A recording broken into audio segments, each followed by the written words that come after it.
So we're here to solve the star battle puzzle by Ashish.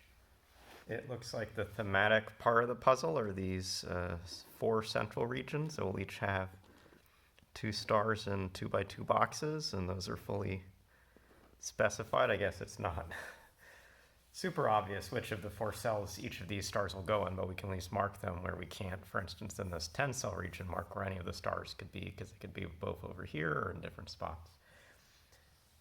After marking that basic thing, it looks like one of the key constraints in this puzzle is going to be the limited number of rows and columns that these groups sort of sit in. If I'm looking from the bottom, this region will have 2 stars, and this region will have 2 stars, and there are also 3 stars already in these bottom rows. And so if I actually think of it this way, if I have 2 stars to put in this group, plus these 3 stars, there will be 1 more star, which will be a 6th star in this space, and the 7th star will have to come up here.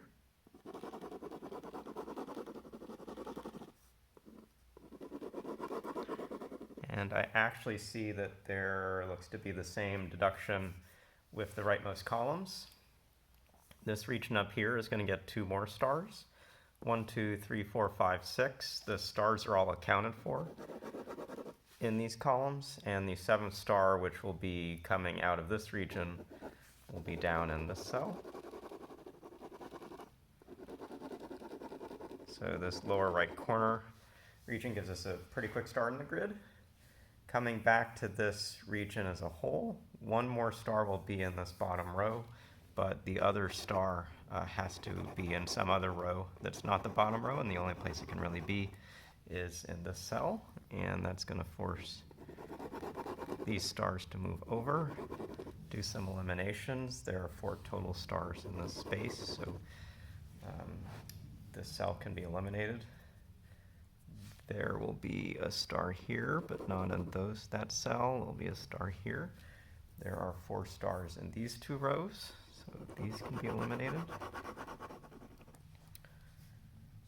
And there's a star somewhere here, and don't think there's more to say right now on this. There are a few deductions around how these all move. I think the one I see right now is this cell can't be used because it would force 2 more stars to be in this row.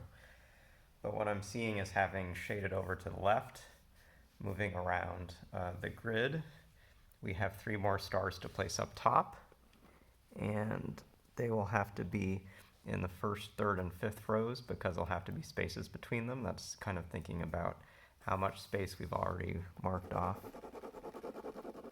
in this group. And one thing that looks like it will help, these could actually be the same stars, so don't get confused by my notation. If I put a star in this cell, it would account for both of these notes. But if I take a situation like using this cell is going to actually force 2 stars to the left, which will be a problem because it will put 3 in this column. It will also cause a problem because there will be 1, 2, 3 stars in this region. And so it does look like there are some things we can mark just based on stuff we know. And that lets us do something like this. One interesting thing I see having marked this in the grid is now I can come back where I showed you why this cell can't be marked. It looks like I actually have a situation where this cell can't be marked, and there are a few ways to see that.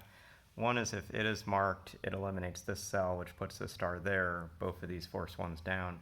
But another is just seeing that in this whole row, there are 3 cells left that can take a star, and 1 star is going to have to be in this space, and 1 star is going to be right there as I've just marked.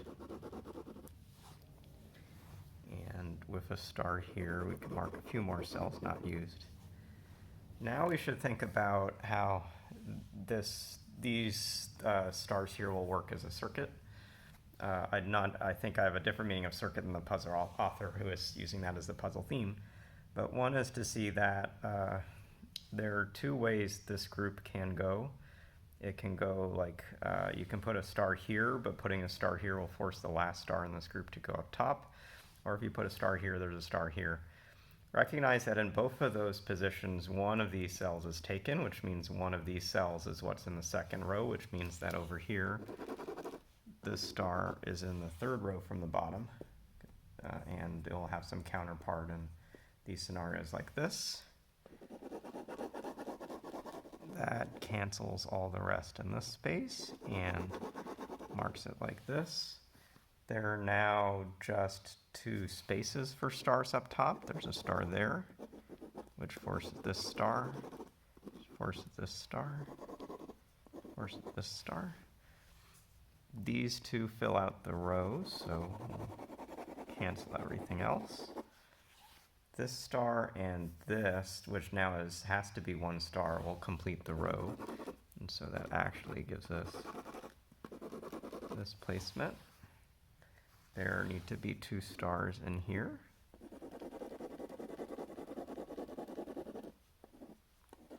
It does something like this. We have 1, 2, 3, 4 spaces for stars in these two columns, so we now can actually force this, which will end up forcing the rest of the puzzle quite quickly.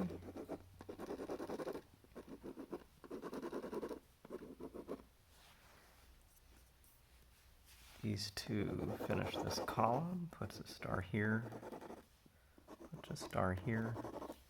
This region needs one more star, which goes here and here, and the finished columns put the remaining stars where I just marked them. So overall, it doesn't have to be the hardest star battle you've ever seen, but it uses a set of different kinds of rules to get around the grid.